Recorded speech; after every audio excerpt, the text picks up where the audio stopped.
Netanyahu ने कह दिया है कि इजरायल अब ईरान पर पलटवार जरूर करेगा। नेतन्याहू ये सब किस लिए खुल्लम खुल्ला बोल रहे हैं? क्योंकि उन्हें अमेरिका से एक बड़ा हथियार मिल गया है। इसीलिए अब इजरायल को एटम बम का भी खौफ नहीं रहा। इसमें कोई शक नहीं कि अब तक एरो और आयरन डोम दुनिया में मशहूर हुए हैं। ये इजराइल के बहुत ही सटीक एयर डिफेंस सिस्टम माने जाते हैं। आयरन डोम ने अब तक हमास की तरफ से दागे गए हजारों रॉकेटों को मार गिराया है, लेकिन उसके सामने अब बड़ी मिसाइलों का चैलेंज है जो ईरान के पास भी है।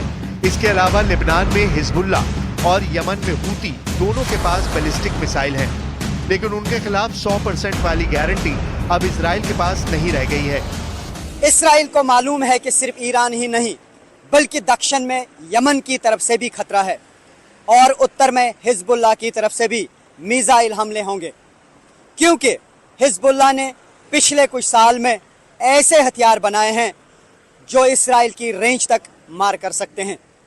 ये इसराइल के लिए बहुत ही डरावनी बात है, क्योंकि अगर इसराइल भी फ्रंट पर काबू नहीं पा सका तो समझ लीजिए कि उसके साथ अमेरिका के मिसाइल डिफेंस सिस्टम की भी इज्जत मिट्टी में मिल जाएगी। अमेरिका के थार्ड मिसाइल सिस्टम को बैलिस्टिक मिसाइलों को मार गिराने के लिए 1987 में तैयार किया गया था। थार्ड का रडार आसपास की मिसाइल को उसकी लॉन्चिंग स्टेज में ही पकड़ लेता है और टारगेट को शुरुआत में ही खत्म कर देता है। युद्ध के हालात में इस सिस्टम को सिर्फ 5 मिनट में एक्टिवेट किया जा सकता है।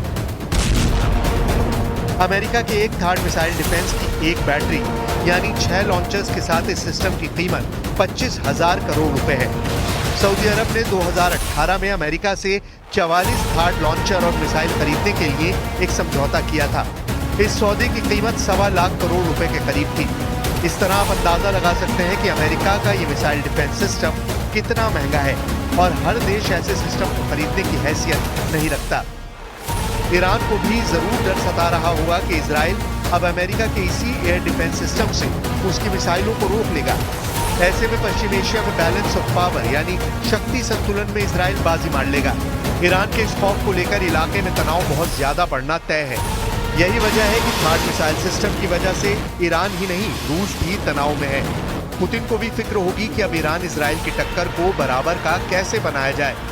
इसके मुकाबले में रूस का S-400 एयर डिफेंस सिस्टम जो थार्ड की तरह इंटरकॉन्टिनेंटल बैलिस्टिक मिसाइल को रोकने में उतना कामयाब नहीं कहा जाता, लेकिन थार्ड के मुकाबले में वो ज्यादा सस्ता ऑप्शन माना जाता है। कहा जा रहा है कि ईरान में इस वक्त रूस का S-400 सिस्टम तैनात है ताकि इजराइल के किसी भी एयर अटैक को रोका जा सके। इस बात से साफ है कि अब ईरान और इजराइल की टक्कर अमेरिका बनाम रूस बनती जा रही है।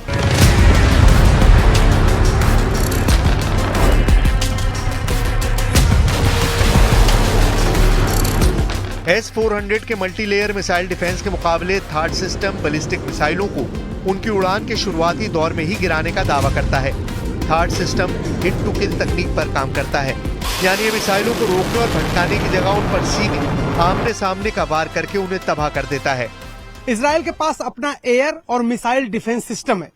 अमेरिका का पैट्रियट सिस्टम भी इजराइल के पास है, लेकिन बावजूद इसके ईरान की कई मिसाइलों को वो इंटरसेप्ट नहीं कर सका। इसलिए third missile defence system America की इज्जत का भी सवाल है।